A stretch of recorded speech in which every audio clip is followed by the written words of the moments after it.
नमस्कार, अपना प्रदेश उत्तराखंड में आपके साथ मैं हूं श्वेता एस त्रिपाठी। उत्तराखंड के उच्च हिमालयी इलाकों में बर्फीले तूफान ने दस्तक दे दी है। यहां गुरुवार सुबह से ही तेज बर्फीली हवाएं चल रही हैं, जिससे कई इलाकों में नुकसान की खबर है। हालांकि प्रशासन का कहना है कि वो किसी भी स्थिति से निपटने को तैयार है। एक रिपोर्ट देखते हैं।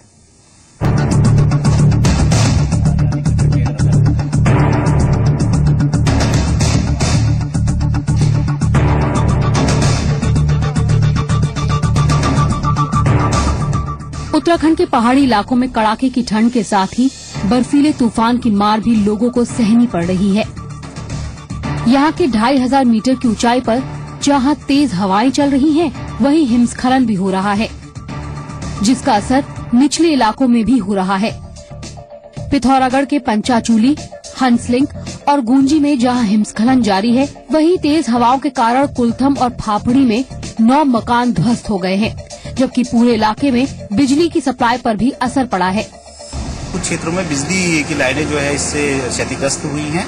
सामने जो पंचाचूली की पहाड़ियों में वहां पर ताजा जो बर्फबारी हुई है, उसमें कुछ खिसकाव होने से कुछ धूल या बर्फीले बर्फ के कण जो है हवा में काफी बड़ी मात्रा में उड़ते हुए लोगों ने देखे। उसकी सूचना यहाँ पर आपदा कंट्रोल में विभिन्न माध्यमों से प्राप्त हुई है और इस पर कार्यवाही के लिए उप जिलाधिकारी महोदय के द्वारा जो है सभी क्षेत्रीय पटवारी को निर्देशित कर दिया गया है। वहीं उत्तरकाशी के गंगोत्री मार्ग पर तिहार और बनगेली गांव में बर्फीले तूफान से कई घर टूट गए हैं, जबकि चमोली का पाड़ा, इराणी और झीझी गांव में बर्फीले तूफान से 40 से ज्यादा घरों को नुकसान पहुंचा है।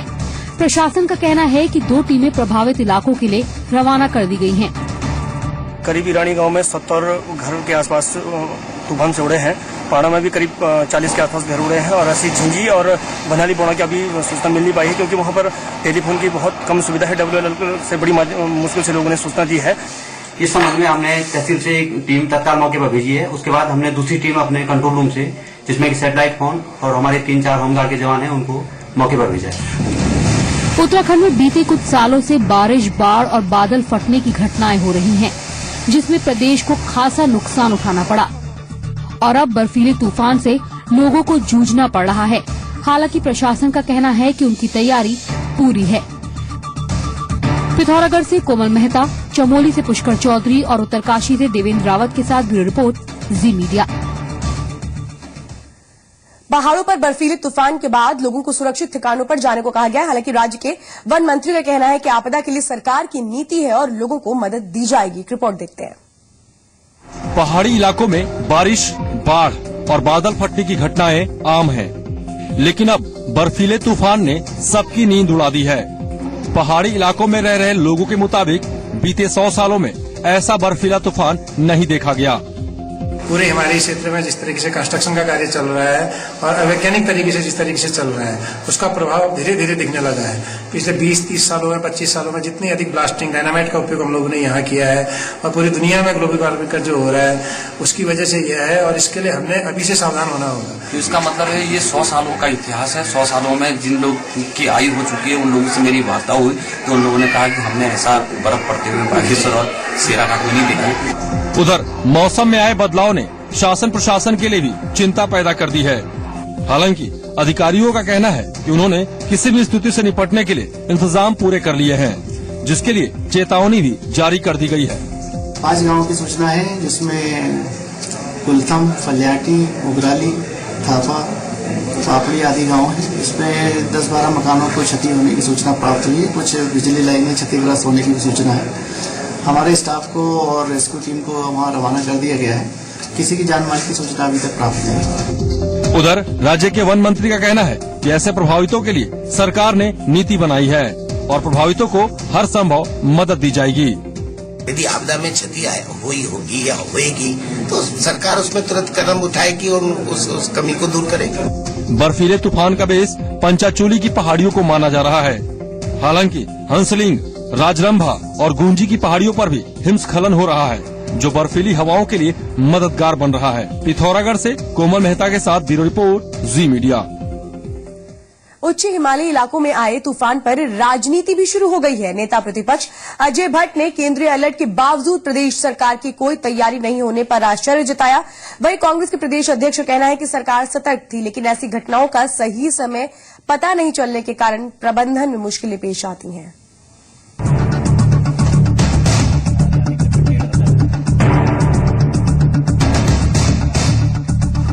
पहाड़ी इलाकों में आए बर्फीले तूफान ने कई इलाकों में नुकसान पहुंचाया है।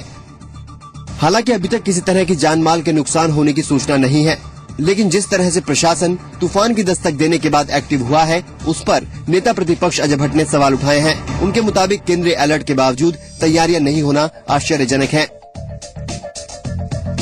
इतनी बर्फीली मौसम में, इतने कड़ाके की ठंड में जिसकी छत उड़ गई हो, वो कैसे रह रहे होंगे? जिनके मकान दरक गए हों, वो कैसे रह रहे होंगे? ये भी एक विचारणीय प्रश्न है। इसलिए सरकार ने एक बार फिर लापरवाही बरती, जबकि पहले ही प्रायर इन्फॉर्मेशन आ गई थी, पहले से सूचना कर दी थी। पूर्व सूचना के आधार पर सरकार को चैतन्य रहना चाहिए था, लेकिन सरकार ने फिर लापरवाही का एक नमूना और पेश किया है। हालांकि प्रदेश कांग्रेस सरकार के बचाव में उतरी और पार्टी के प्रदेश अध्यक्ष किशोर उपाध्याय ने कहा कि सरकार ने अलर्ट मिलने के बाद अपनी तैयारियां पूरी कर ली थी और सरकार भी सतर्क थी और सूचनाओं का संज्ञान लेकर व्यवस्थाएं भी की गई। उधर मुख्यमंत्री के मीडिया सलाहकार सुरेंद्र अग्रवाल ने कहा कि संबंधित जिलों में जरूरी निर्देश दिए गए हैं। सरकार पहले से सतर्क है, उनकी जो सूचनाएं आई हैं उस पर जो है सरकार ने संज्ञान लिया है और वहाँ पर जो भी है वो सारी व्यवस्था चुस्त दुरुस्त है। आपदा प्रबंधन की टीमें भी वहां पहुंची हैं, अन्य टीमें भी पहुंची हैं। जो भी नुकसान है उसका आंकलन भी किया जा रहा है और तत्काल राहत के रूप में भी मैं समझता हूं जिलाधिकारियों को उचित कदम उठाने के लिए कहा गया और मुख्यमंत्री स्वयं निरंतर उस पर संपर्क भी बनाए हुए हैं, नजर भी रखे हुए हैं। उधर मौसम विभाग का कहना है कि मौसम साफ है। हालांकि मौसम वैज्ञानिकों का कहना है कि उच्च हिमालयी इलाकों में हवा के तेज होने से बर्फीला तूफान उठ रहा है। उन्होंने अगले 2 दिनों तक सतर्क रहने की भी सलाह दी है।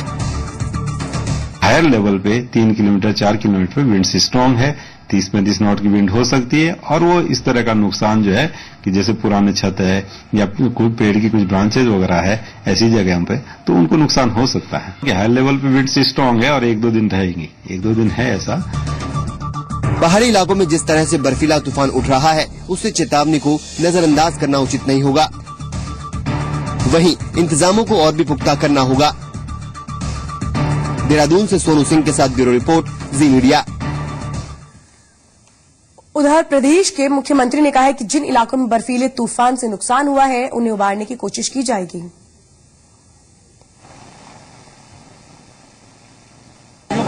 बर्फ इत्यादि ठंड तो पहाड़ का स्वभाव है और श्रृंगार भी है, मगर उससे निपटने की हमारी तैयारियां पूरी रही हैं और कई क्षेत्रों में बहुत भारी हिमपात से बहुत नुकसान हुआ था। उस नुकसान को हम ठीक कर। उत्तराखंड में कांग्रेस सरकार को समर्थन दे रहे निर्दलीय बीएसपी और यूकेडी की फ्रंट पीडीएफ को लेकर सरकार और संगठन आमने सामने है। प्रदेश कांग्रेस के अध्यक्ष का कहना है कि 2017 चुनावों के मद्देनजर स्थिति साफ होना आवश्यक है। उधर बीजेपी का कहना है कि पीडीएफ के नेताओं में आत्मसम्मान नहीं बचा है, नहीं तो उन्हें तुरंत सरकार से समर्थन वापस ले लेना चाहिए। नेता प्रतिपक्ष अजय भट्ट के मुताबिक कांग्रेस के नेता गाहे बगाहे पीडीएफ के नेताओं पर हमला करते हैं और वो चुपचाप सुन लेते हैं। मुख्यमंत्री फिलहाल बदलाव के मूड में नहीं है। उन्होंने साफ किया है कि सरकार सभी के सहयोग से चलती है। 2000 रुपए जी लिया। ईश्वर उनको सतायु करे, वो जल्दी स्वस्थ हो जाएं। वो अस्वस्थ हैं तो तब तक, क्योंकि लंबा समय हो गया उनकी अस्वस्थता को, तो एक राजनीतिक लीडरशिप उन विभागों को नहीं मिल पा रही है। और मैं आभारी हूं कि मुख्यमंत्री जी ने उसका संज्ञान लिया कि मैं उन विभागों के बारे में मेरी जिम्मेदारी है। 2017 में जब आकलन होगा तो लोग ये थोड़ी कहेंगे पीडीएफ की गवर्नमेंट थी, ये कहेंगे कि कांग्रेस की गवर्नमेंट है। तो उसका असर जो है वो कांग्रेस की सरकार की छवि पर न पड़े, ऐसी व्यवस्था हमको करनी चाहिए। कोई मंत्रीगण बीमार हैं, बीमारी में निकालो कहते हैं, ये तो मानवीय दृष्टिकोण से भी उचित नहीं है। और कुछ लोगों को, कांग्रेस के लोगों को एडजस्ट करना है, जिन्होंने पहले पीडीएफ का समर्थन लिया था, आज वही कह रहे हैं कि पीडीएफ को हटा देना चाहिए, उनकी जगह कांग्रेस के मंत्री रखने चाहिए। कुछ लोगों को अपने ग्रुप एडजस्ट करने हैं। पीडीएफ फुटबॉल बन के रह गया है आज सरकार के अंदर। मेरा तो ये मानना है कि थोड़ा भी अगर पीडीएफ में आत्मसम्मान होगा, वो जरूर देर सवेर बाहर आ जाएगा।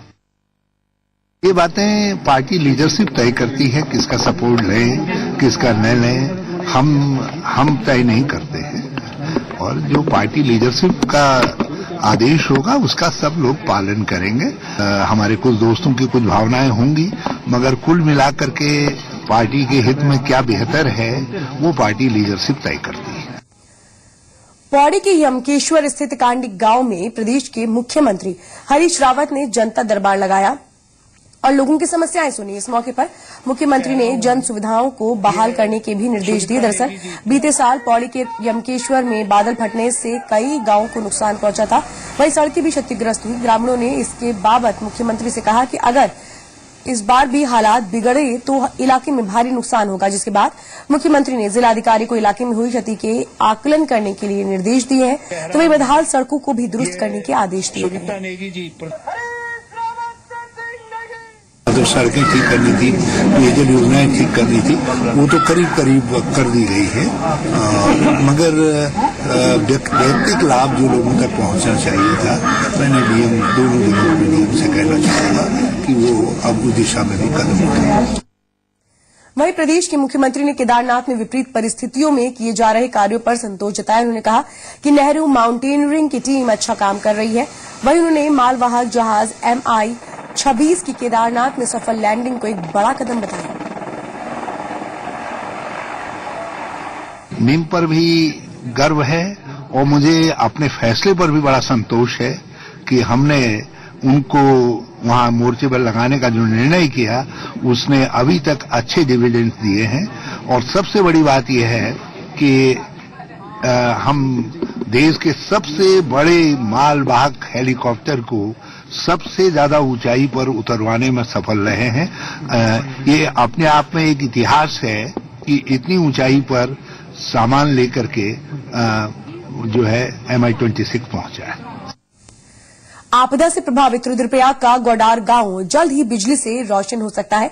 बिजली विभाग की माने तो अप्रैल महीने तक गांव में बिजली पहुंच जाएगी। गांव में उरेडा की लघु जल विद्युत परियोजनाओं का काम भी तेजी से चल रहा है। विभाग के मुताबिक गांव को एक बार फिर रोशन करने के मकसद से 50-50 किलोवाट के 2 टरबाइन लगाए जाने की भी योजना है।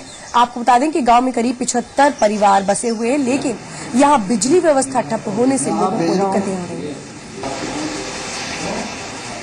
हमने अप्रैल 2013 से शुरू किया था, जो भी मार्च 2015 में जाके इसको संभावना है कि ये पूर्ण हो जाएगा। ये मात्र इस जनपद का एक ही गांव ऐसा बचा हुआ है कि जो यहाँ पे विद्युतीकरण नहीं हो पाया था, जिसको कि उरेडा के द्वारा टेकअप किया गया है। ये मार्च 2015 तक का पूरा हो गया। चमोली के जिला कारागार में महिला जेई की हत्या के आरोपी नितिन की आत्महत्या की गुत्थी उलझती नजर आ रही है। उधर नितिन के पिता ने अपने बेटे की आत्महत्या के मामले में उच्च स्तरीय जांच की मांग की है। हालांकि पुलिस के पास नितिन की पोस्टमार्टम की वीडियोग्राफी भी मौजूद है। आपको बता दें कि नितिन ने गोपेश्वर में PWD विभाग में जेई के पद पर कार्यरत 21 साल की महिला के साथ रेप के बाद हत्या कर दी थी। पुलिस ने नितिन को सहारनपुर से गिरफ्तार कर चमोली जिला कारागार में बंद किया था, लेकिन गिरफ्तारी के एक दिन बाद नितिन ने जेल में मफलर से फांसी लगाकर आत्महत्या कर ली। हमको डेड बॉडी मिली यहाँ पर, और अगर वो सुसाइड करना चाहता तो क्या यहाँ पर आते हम इतना पैसा खर्च करके जो उनको सौंपते, ऐसा क्या हुआ? इसमें जांच सही तरीके से जांच होनी चाहिए। मृत्यु संदिग्ध भी हो सकती है, इसलिए इसकी वीडियोग्राफी भी कराई गई है। और प्रथम दृष्टया तो यही लगता है कि जो उसके कोई जाहिरा चोट क्योंकि देखने में नहीं आई है, तो गले पे जो निशान है उससे लगता है कि वो स्ट्रैंगुलेशन का यानी कि कुछ उसका हो सकता है।